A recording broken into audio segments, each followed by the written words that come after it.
The Billionaire Cook. In the bustling heart of Lagos, Nigeria, stood the grand mansion of Mrs. Adesua.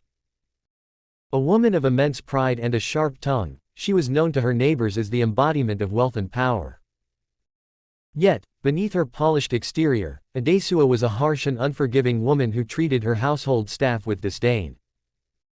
Her cook, an unassuming middle-aged woman named Mama Titi, bore the brunt of her wrath. Mama Titi was a simple woman with a calm demeanor.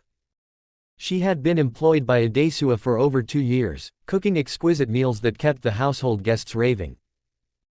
But despite her culinary skills, Mama Titi endured insults, humiliation, and endless berating from her employer. "Is this what you call food?" Adesua sneered one evening, pushing a plate of jollof rice away. "Even street vendors make better meals than this. I don't know why I'm paying you." Mama Titi silently collected the plate and retreated to the kitchen. She was used to Adesua's outbursts. What Adesua didn't know was that Mama Titi had her reasons for staying in the job. One fateful evening, Adesua hosted an exclusive party at her mansion. Politicians, celebrities, and business magnates graced her home, filling it with laughter and the clinking of champagne glasses. The guests couldn't stop praising the food. "Who is the genius behind these dishes?" asked one guest, a well-known senator.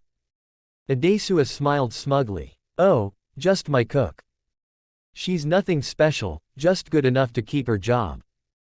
Unknown to Adesua, Mama Titi had left the kitchen to oversee the serving staff. She overheard Adesua's remark and simply smiled, her mind already spinning a plan.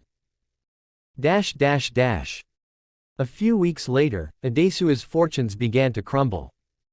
A bad investment drained her finances, and creditors came knocking. One by one, she sold her prized possessions, yet it wasn't enough. The once mighty Adesua faced eviction from her grand mansion.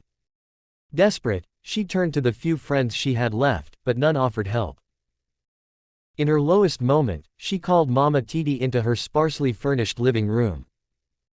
"I can't pay you any more," Adesua said, tears streaming down her face. "I have nothing left. You're free to leave." Mama Titi studied her employer quietly for a moment. Then, she said, "Madam, I need to show you something." Adesua watched as Mama Titi pulled out her phone and made a call. Within minutes, a sleek black car arrived at the mansion. Out stepped a well-dressed man, holding a briefcase. "Who is this?" Adesua asked, bewildered. "My lawyer," Mama Titi replied, her voice calm. "You see, madam, I am the CEO of Titi's Foods Limited. It's a multinational food company, and I built it from scratch. I stayed here not because I needed the money but because I was scouting a chef for one of my high-end restaurants." Adesua's jaw dropped as Mama Titi opened the briefcase, revealing stacks of documents and a check with Adesua's name on it. "This is enough to cover your debts," Mama Titi continued, "and this mansion will remain yours. But only if you promise to treat people better." Adesua, humbled and shaken, fell to her knees. "Mama Titi, I had no idea. Please forgive me for how I treated you." Mama Titi smiled. "You don't need to apologize to me. Apologize to everyone you've wronged." From that day forward, Adesua became a changed woman.